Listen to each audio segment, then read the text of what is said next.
마태복음 18장의 말씀입니다.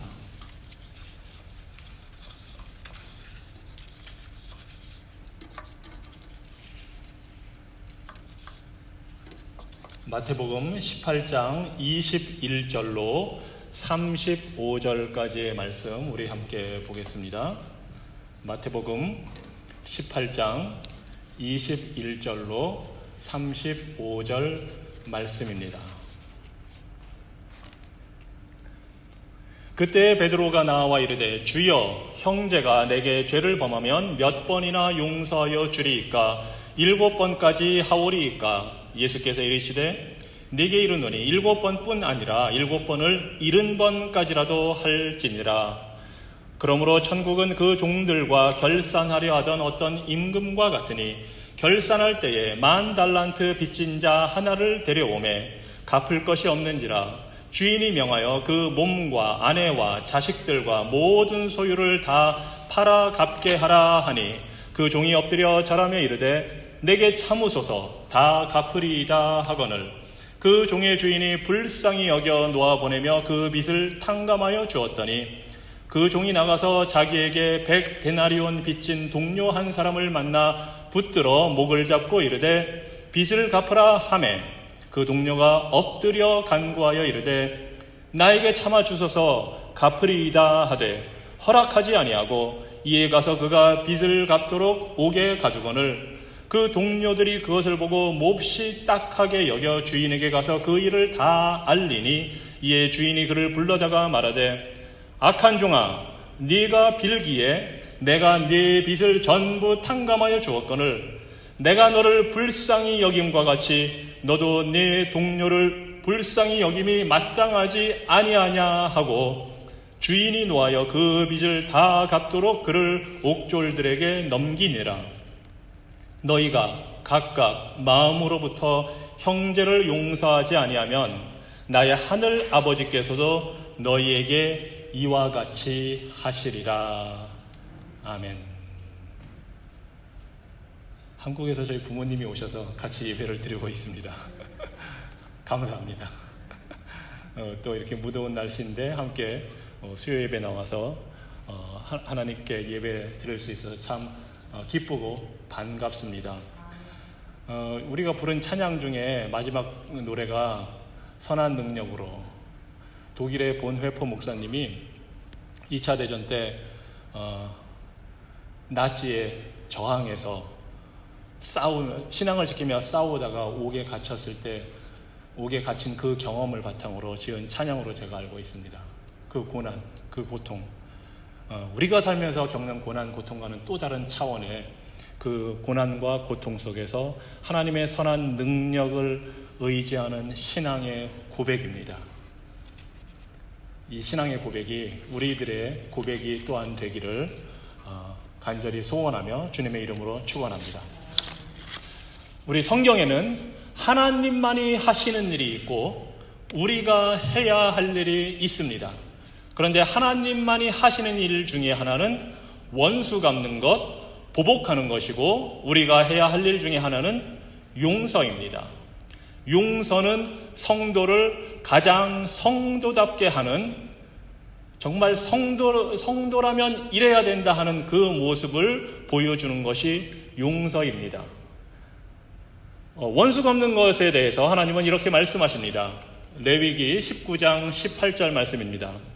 또 너희는 원수를 갚지 말고 너희 동족에게 앙심을 품지 말며 너희 이웃을 너희 몸과 같이 사랑하라. 나는 여호와니라. 신명기 32장 35절 말씀입니다. 원수 갚는 것은 나의 일이다. 내가 갚아주겠다. 로마서 12장 19절에서 사도 바울을 통해 이렇게 말씀하십니다. 내 사랑하는 자들아, 너희가 친히 원수를 갚지 말고 하나님의 진노하심에 맡기라. 기록되었으되 원수 갚는 것이 내게 있으니 내가 갚으리라고 주께서 말씀하시니라.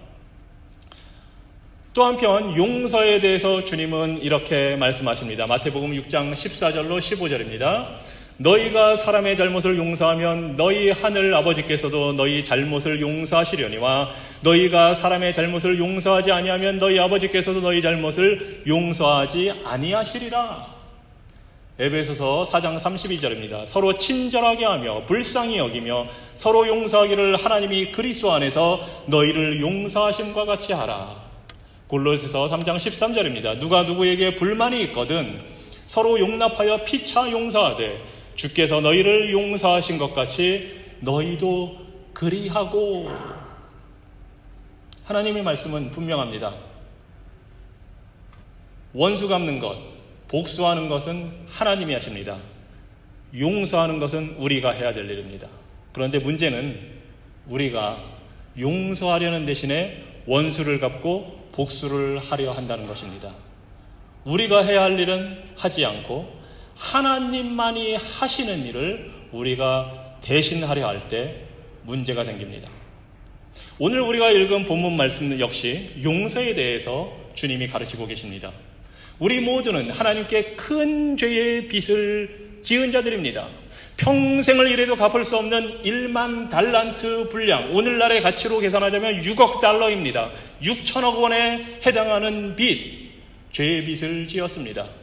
우리 몸과 가족과 재산을 다 팔아도 도저히 갚을 수 없는 이 죄의 빚을 지은 우리 인생들을 하나님이 불쌍히 여겨서 용서해 주시고 그 죄의 빚을 다 탕감해 주셨습니다. 그런데 다른 사람이 우리에게 잘못한 것, 죄 지은 것 100데나리온, 오늘날 가치로 하면 12,000달러, 1200만 원에 해당하는 빚을 우리가 용서해 주지 않는다면, 하나님의 큰 사랑을 받았는데 사랑하지 못하고 하나님이 우리를 불쌍히 여겨주셨는데 다른 사람들을 불쌍히 여기지 않는다면 이 본문에 나오는 악한 종처럼 하나님의 용서를 받지 못하고 결국 심판을 받게 됩니다. 그렇다면 왜 용서해야 하는가? 왜 하나님이, 예수님이 용서하라고 하시는가? 첫째, 하나님이 바로 용서의 하나님이시기 때문입니다. 오늘 이 비유에서 주인은 그 임금은 종의 형편을 듣고 불쌍히 여겨서 그 큰 빚을 용서해 줍니다. 이것은 바로 우리를 불쌍히 여겨서 죄를 용서하시는 하나님의 모습입니다.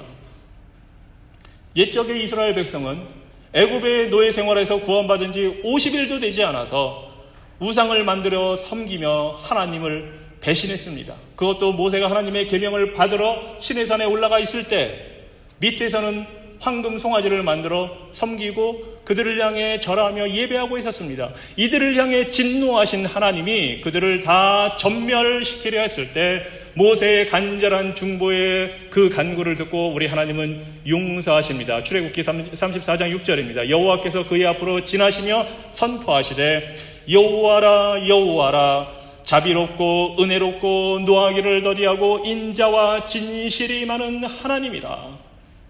이사야서 55장에서도 역시 말씀하십니다. 너희는 여호와를 만날 수 있을 때 찾으라. 가까이 계실 때 그를 불러라. 악인은 악한 길을 버리며 잘못된 생각을 바꾸고 우리 하나님 여호와께 돌아오라. 그러면 그가 불쌍히 여기시고 너그럽게 용서하실 것이다.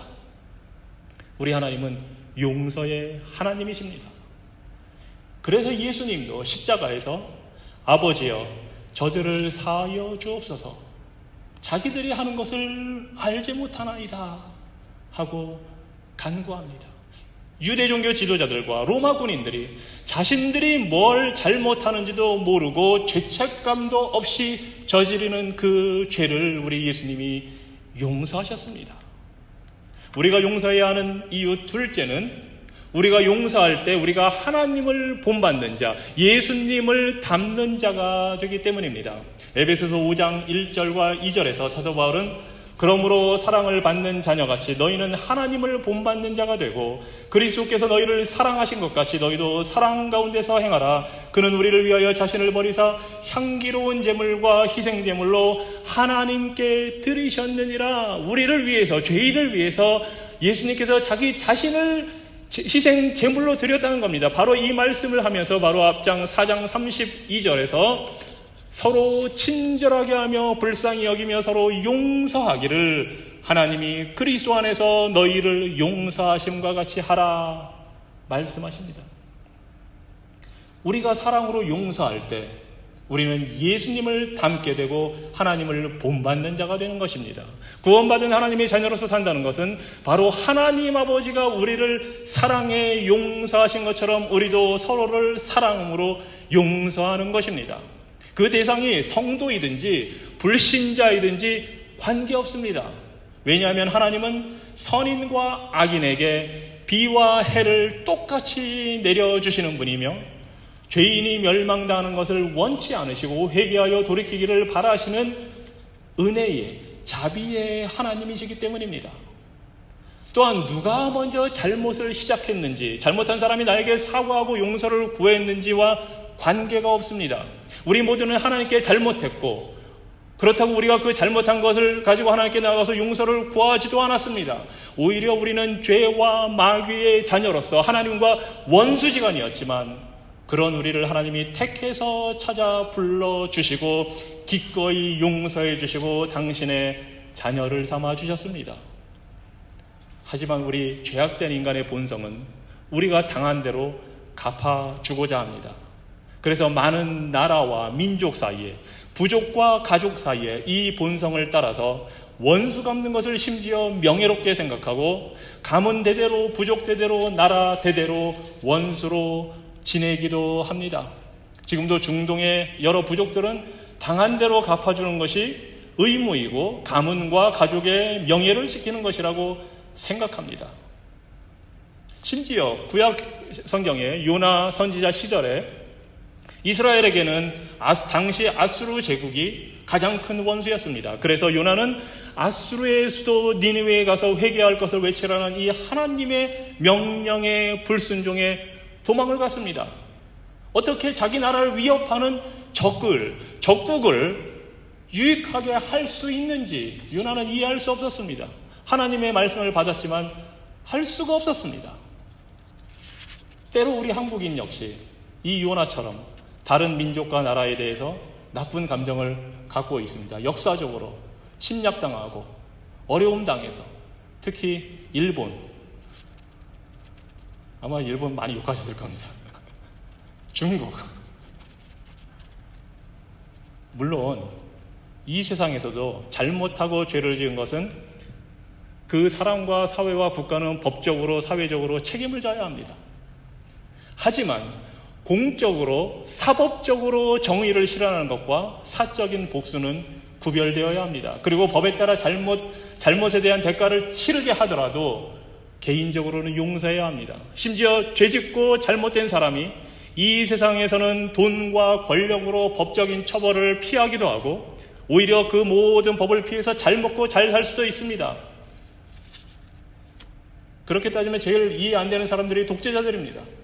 그 사람들은 무소불위의 권력을 휘두르면서 수많은 사람을 죽이기까지 하면서도 잘 먹고 잘 살고 오래 살다가 편안하게 죽습니다. 심지어 자식들에게 그 자리를 물려주기도 합니다. 이해할 수 없습니다. 그런데 그런 일이 있을지라도 원수 갚는 것은 하나님께 맡기고 우리는 용서해야 됩니다. 미국에서는 민주당과 공화당이 정치적으로 대립하고 있습니다. 내가 좋아하지 않는 당의 인물이 대통령이 됐을 때 그 사람을 위해서 기도하는 것 쉽지 않다는 고백을 듣습니다. 그런데 용서하고 위해서 기도해 줘야 됩니다. 그것도 그 사람의 영혼을 위해서. 그것이 용서받은 성도, 구원받은 성도가 해야 될 일입니다. 그리고 이 세상에서 처벌받지 않고 법망을 피해 나가고 잘 먹고 잘 살다가 편안하게 죽는 사람들, 그 사람들은 마지막 때, 또는 이 세상에서 반드시 하나님께서 처벌하고 행한 대로 갚아주십니다. 그것이 하나님의 소관이고 심판자 하나님의 일입니다. 이러한 사실을 잘 알고 있었기 때문에 다윗은 수년간 자신을 죽이기 위해 쫓아다니던 사울 왕을 2번이나 제거할 기회가 있었지만 그렇게 하지 않았습니다. 원수 갚는 것이 내게 있다 하고 신명기 32장 35절에 하신 그 말씀을 이 다윗은 기록해서 암기해서 외우고 믿고 있었기 때문에 그 말씀대로 순종했습니다.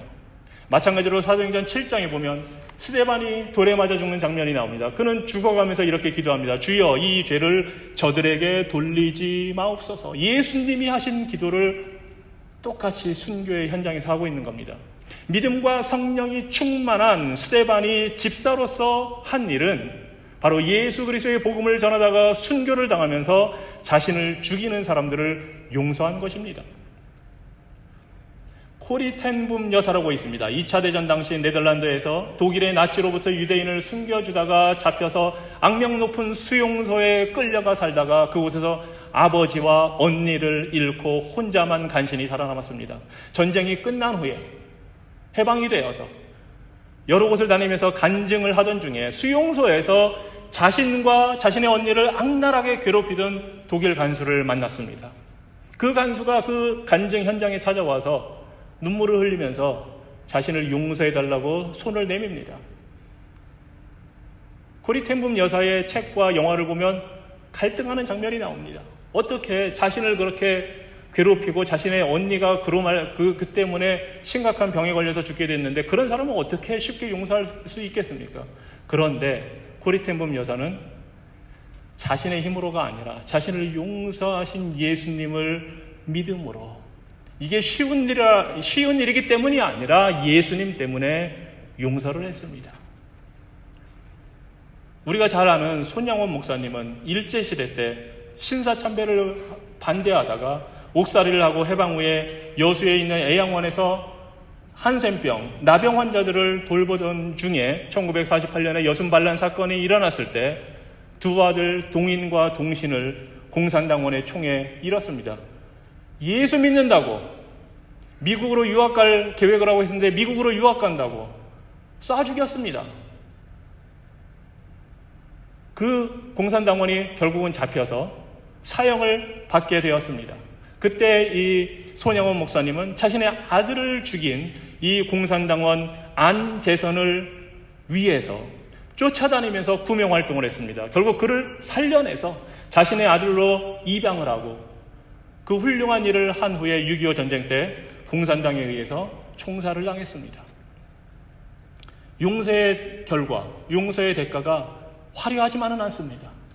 그런데 이 믿음의 사람들은, 믿음의 성도들은 예수님의 가르침대로 순종한 것입니다. 골로새서 3장 12절 13절입니다. 그러므로 너희는 하나님이 택하사 거룩하고 사랑받는 자처럼 긍휼과 자비와 겸손과 온유와 오래 참음을 옷 입고 누가 누구에게 불만이 있거든 서로 용납하여 피차 용서하되 주께서 너희를 용서하신 것 같이 너희도 그리하고. 많은 성도들이 이 말씀대로 살았습니다. 주께서 너희를 용서한 것 같이. 우리가 아마 용서를 하지 못한다면 아직 미움이 남아있기 때문일 겁니다.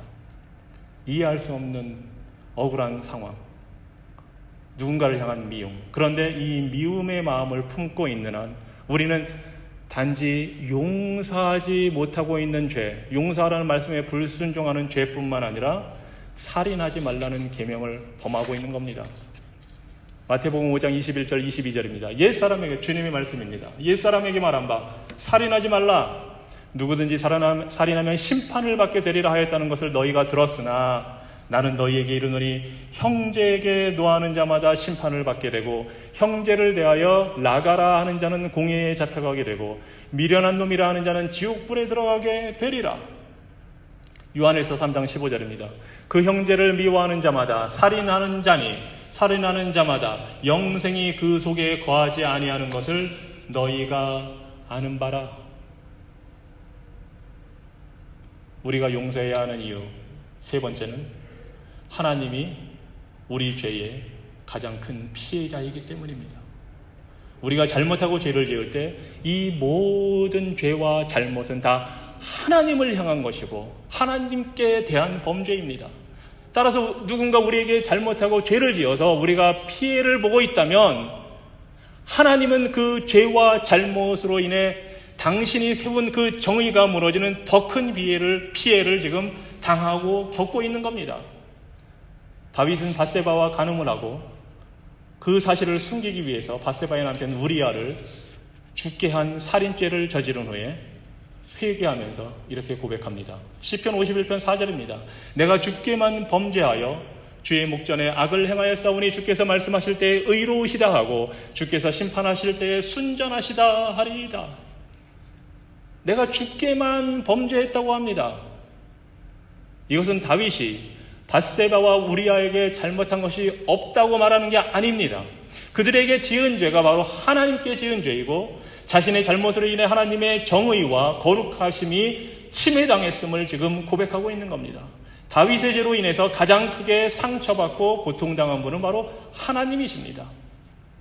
누군가가 여러분에게 잘못하고 죄를 지었다면 그런데도 뻔뻔하게 인정하지 않고 용서를 구하지도 않고 있다면 그것은 여러분뿐만 아니라 바로 하나님을 향한 죄를 범한 것이고 잘못을 저지른 겁니다.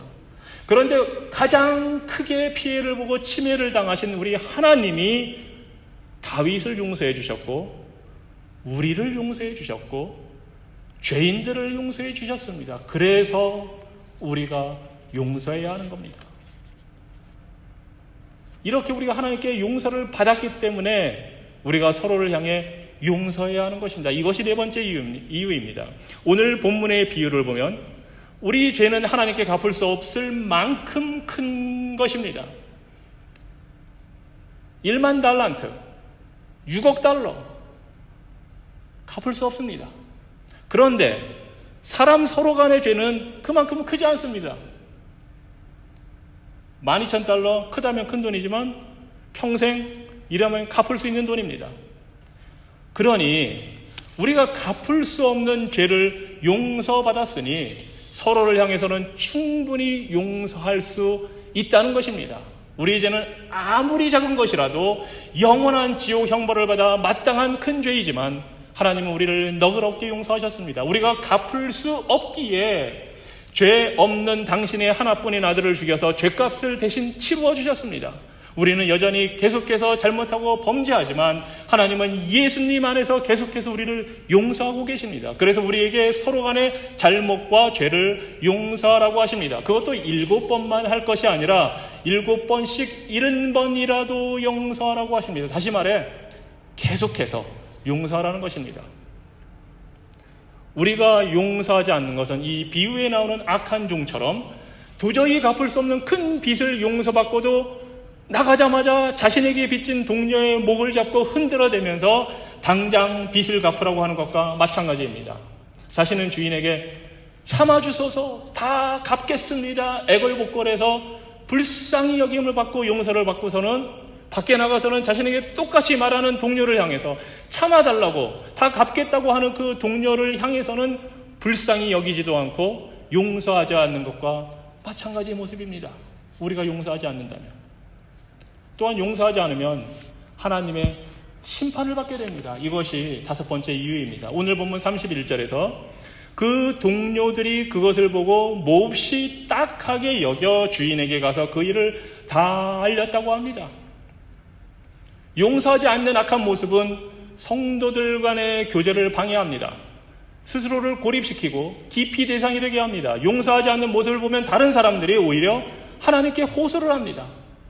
그 결과 하나님의 심판이 임합니다. 마태복음 18장 32절 34절입니다. 이에 주인이 그를 불러다가 말하되 악한 종아 네가 빌기에 내가 네 빚을 전부 탕감하여 주었거늘 내가 너를 불쌍히 여김과 같이 너도 네 동료를 불쌍히 여김이 마땅하지 아니하냐 하고 주인이 노하여 그 빚을 다 갚도록 그를 옥졸들에게 넘기니라. 물론 하나님의 택함 받은 자녀는 천국에 들어가게 되어 있습니다. 그런데 이 땅에서 하나님의 용서의 그 은혜를 입지 못하는 징계의 심판을 받게 됩니다. 야고보서 2장 13절입니다. 자비를 베풀지 않는 사람에게는 자비 없는 심판이 있을 것입니다. 자비는 심판을 이깁니다. 마태복음 5장 7절입니다. 긍휼히 여기는 자는 복이 있나니 그들이 긍휼히 여김을 받을 것이며 불쌍히 여길 때에 불쌍히 여김을 받고 자비를 베풀 때에 심판을 피하게 됩니다. 하지만 우리가 용서하지 않는다면 하나님의 용서를 받지 못합니다.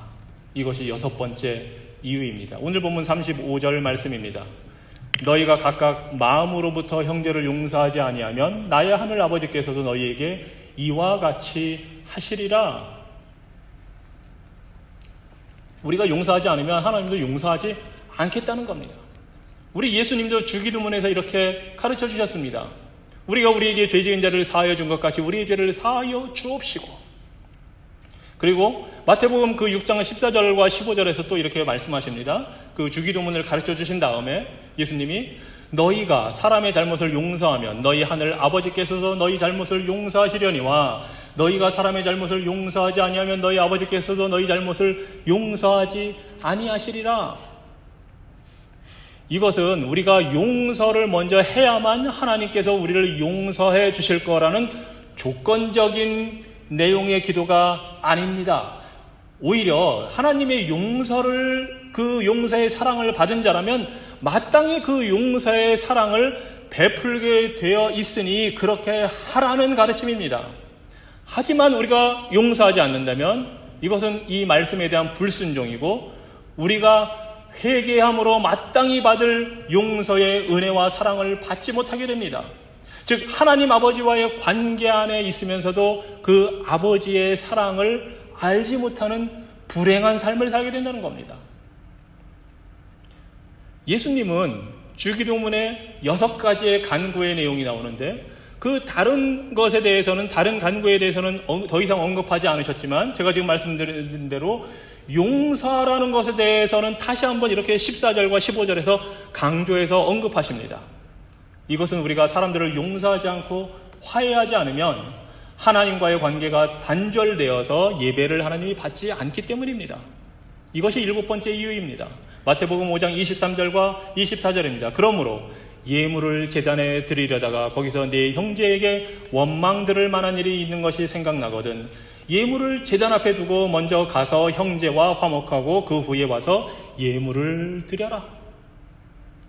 시편 66편 18절입니다. 내가 나의 마음에 죄악을 품었다라면 주께서 듣지 아니하시리라. 우리가 용서하지 못하는 것은 미움 때문이고 이것은 살인의 죄입니다. 그 죄악을 품고 있으면 하나님이 우리를 듣지 않으시고 예배를 받지 않으십니다. 누구의 잘잘못을 가리기 전에 용서를 하고 용서받고 화해해야 됩니다. 오늘 본문의 이 비유에서 주인은 악한 종과 그에게 또 빚진 다른 종의 시시비비를 가려주지 않습니다. 관건은 불쌍히 여겨서 자비를 베풀었냐 하는 것입니다. 너는 이만큼 큰 빚을 졌으니 네가 갚아라 이렇게 안 했다는 겁니다. 우리가 받은 상처와 억울함은 우리 하나님이 다 알고 계십니다. 하나님이 그거 몰라서 시시비비 안 가려주시는 게 아닙니다. 우리가 할 일은 하나님을 향해서 그리고 사람들에게 용서를 구하고 용서하고 용서받고 화해하는 것입니다. 그리고 그 나머지는 시시비비는 모든 전후 사정을 다 알고 계시고 정의와 공평으로 지혜롭게 판단하시고 권위와 능력으로 판결을 집행하시는 하나님께 맡겨야 합니다. 왜냐하면 원수는 하나님이 갚으시고 복수는 하나님이 하시기 때문입니다. 그러니 우리가 용서하지 않는다면 우리가 하나님이 하실 일을 대신하는 겁니다. 하나님처럼 행하는 것입니다. 하나님의 역할을 대신하는 겁니다. 이것이 우리가 용서해야 할 또 다른 이유입니다. 로마서 12장 19절에서 21절입니다. 내 사랑하는 자들아 너희가 친히 원수를 갚지 말고 하나님의 진노하심에 맡기라. 기록되었을 때 원수 갚는 것이 내게 있으니 내가 갚으리라고 주께서 말씀하시니라. 네 원수가 줄이거든 먹이고 목마르거든 마시게 하라. 그리함으로 네가 숯불을 그 머리에 쌓아 놓으리라. 악에게 지지 말고 선으로 악을 이기라. 원수 갚는 것, 심판은 하나님의 일입니다. 진노하시고 심판하시는 것은 심판주이신 하나님의 일입니다. 우리는 심판자가 아닙니다. 심판주 하나님의 역할을 우리가 대신하는 것은 하나님을 두려워하지 않는 불경한 죄를 범하는 것입니다. 오직 하나님만 죄를 공평하고 정직하게 누구의 편도 들지 않고 절대적인 기준을 가지고 다루십니다. 하지만 우리는 그렇지 못합니다. 우리는 죄인으로서 이기적인 욕심과 인간의 한계로 인해 그렇게 할 수 없습니다. 그러니 원수 갚는 것은 하나님께 맡기고 우리는 말씀에 순종해서 용서해야 합니다. 억울한 일이 많습니다. 물론. 그리고 말은 쉽지 정말 그렇게 하는 게 쉽냐? 하실 수 있습니다. 나한테 잘못한 사람 무조건 용서하기에는 정말 억울합니다. 하지만 우리가 경험하는 이 모든 억울한 상황을 예수님처럼 겪은 분은 없습니다. 예수님은 죄가 하나도 없는데 이 모든 인류의 죄를 다 지고, 그것도 과거로부터 미래의 모든 죄를 다 짊어지고, 그것도 하나님의 아들이 이 세상에서 가장 억울하게 살았다면 예수님이 바로 그분입니다. 그런데 예수님은 우리를 위해서 그 모든 억울한 것을 다 감당하셨습니다. 또한 우리가 당하는 이 억울한 상황은 하나님이 우리를 완전하게 만들어 가시는, 빚어 가시는 단련의 과정입니다. 베드로전서 5장 10절입니다. 모든 은혜의 하나님 곧 그리스도 안에서 너희를 부르사 자기의 영원한 영광에 들어가게 하시니가 잠깐 고난을 당한 너희를 친히 온전하게 하시며 굳건하게 하시며 강하게 하시며 터를 견고하게 하시리라. 우리가 억울하게 고난을 당하고 있다면 그것은 하나님께서 우리를 온전한 성도로 만들어 가시는 과정이라는 것입니다. 용서할 수 없을 만큼 억울한 일을 당했을 때 이것이 우리의 유익을 위해서임을 우리는 잊지 말아야 합니다. 하나님이 그런 억울한 상황을 우리가 당하도록 하나님이 계획해서 주신 것은 아닙니다. 이것을 우리가 살다 보면, 죄인들끼리 부딪혀 살다 보면 일어나는 일입니다. 그런데 하나님은 그런 상황을 통해서 우리를 성결한 사람으로, 순결한 예수 그리스도의 신부로 만들어가는 기회와 도구로 사용하신다는 것입니다. 하나님은 예수 그리스도의 삶과 죽음과 부활을 통해서 우리를 구원하시고 우리가 이 땅에서 살면서 겪는 시련을 통해서 우리를 온전하게 만들어 가십니다. 그리고 마침내 우리를 완전하게 해서 이 모든 일을 이루신 예수님의 순결한 신부가 되게 하십니다. 오직 고난의 단련을 통해서 우리는 신랑 되신 예수님의 심정과 삶과 죽음과 부활의 의미를 알게 되고 예수 그리스도와 연합된 삶의 기쁨을 누리게 됩니다. 베드로전서 2장 19절로 24절입니다. 부당하게 고난을 받아도 하나님을 생각함으로 슬픔을 참으면 이는 아름다우나. 인생에서 아름다운 일 찾기가 그렇게 쉽진 않습니다. 그런데 바로 고난을 억울하게 부당하게 고난을 받아도 하나님을 생각해서 그 슬픔을 참으면 이것은 아름다운 일이라고 말합니다. 죄가 있어 매를 맞고 참으면 무슨 칭찬이 있으리요. 그러나 선을 행함으로 고난을 받고 참으면 이는 하나님 앞에 아름다우니라. 이를 위하여 너희가 부르심을 받았으니, 이를 위해서 우리가 부르심을 받았다는 겁니다. 그리스도도 너희를 위하여 고난을 받으사 너희에게 본을 끼쳐 그 자취를 따라오게 하려 하셨느니라. 그는 죄를 범하지 아니하시고 그 입에 거짓도 없으시며 욕을 당하시되 맞대어 욕하지 아니하시고 고난을 당하시되 위협하지 아니하시고 오직 공의로 심판하시는 이에게 부탁하시며 친히 나무에 달려 그 몸으로 우리 죄를 담당하셨으니 이는 우리로 죄에 대하여 죽고 의에 대하여 살게 하려 하심이라. 그가 채찍에 맞음으로 너희는 나음을 얻었나니. 아무 죄 없으신 예수님은 억울하게 욕을 당했지만 똑같이 욕하지 않으셨고, 고난을 당했지만 가만두지 않겠다고 위협하지 않으셨습니다. 공의로 심판하실 하나님 아버지를 믿고 그 모든 것을 맡겨드린 채 우리 죄를 위해 십자가에 달려 돌아가셨습니다. 그렇게 우리를 용서하셔서 우리가 더 이상 미움과 용서하지 못하는 죄로 사는 것이 아니라 예수 그리스도의 의를 힘입어 사랑으로 용서하게 하셨습니다. 죄 없으신 예수님이 우리로서는 갚을 길이 없는 그 큰 죄의 빚을 떠맡으시고 우리 대신 형벌의 감옥에 친히 들어가서 죽음을 당하셨습니다. 그래서 우리가 깨끗이 나음을 받았고 하나님을 본받아 예수 그리스도를 닮아 사는 하나님의 자녀요 백성이 되었습니다. 그렇기 때문에 용서는 예수님을 닮아가는 것이고 하나님을 본받는 것이고 성도를 가장 성도답게 만들어주는 일입니다. 기도하겠습니다.